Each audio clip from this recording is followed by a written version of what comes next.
Former UK MP, Mandarin and English, Part 1.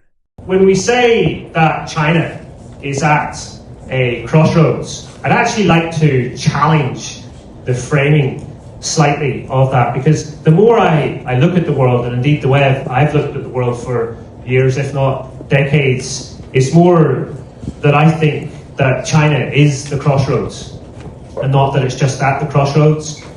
And all the roads, whether going east to west, north to global south, or indeed all lead back to China.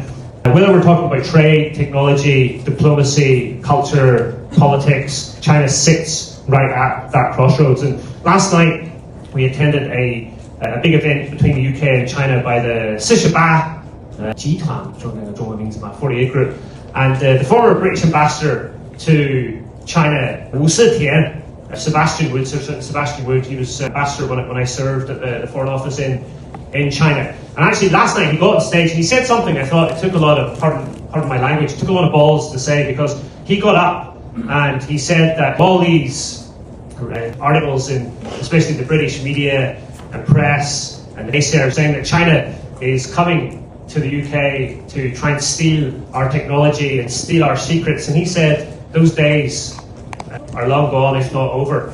And it's actually China that's sitting at the frontier of many of the technologies which, in my personal opinion, will also offer the answers to many of the problems that we are experiencing today and the problems of the future. And this was coming from former, very recent British ambassador, by the way, of Sebastian Wood.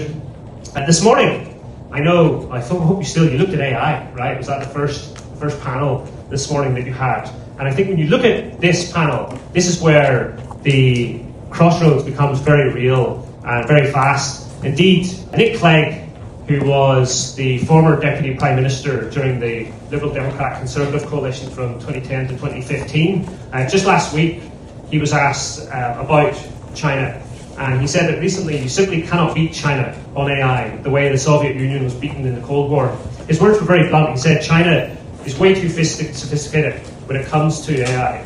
And he also pointed to the legions of world-class AI scientists coming out of Chinese universities and to what he called a far more thought-through strategy for powering AI infrastructure than anything in the United States. Another one just on AI before I move on to the next point is Kyle Chan, who has become very influential just in recent months actually, in the tech space. And he was actually saying his research shows that China is aiming to be a global leader in AI by 2030. And that Beijing, I think this is a very key point, Beijing is not just chasing AGI for the sake of winning in a tech war of such, but China's working at AI, trying to make sure that it's pervasive throughout the whole country. I only got back from Shanghai 2 or 3 weeks ago, and it feels like, I don't know if my friends are all strange in China, but it feels like everyone I know has some idea about how they're adapting AI into their work, or they're dreaming up some big dream or big product, or they're working with local government on certain plans. And indeed, many of your peers that have graduated from LSE and universities across the UK in places like Hangzhou, Shanghai, and Shenzhen, and other places like that. So it's a very exciting time to be involved in this aspect in UK-China relations. So the message is it's very clear.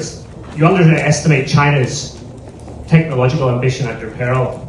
And I know this afternoon, our friends at the front here, as well as my 非常老朋友, Robin Brandt from the BBC, I know you'll be talking about nation branding, marketing, soft power, amongst other things. And this is an area that I've paid particular attention to for about 20 odd years when it comes to China. And indeed, at one time I was involved in my own propaganda.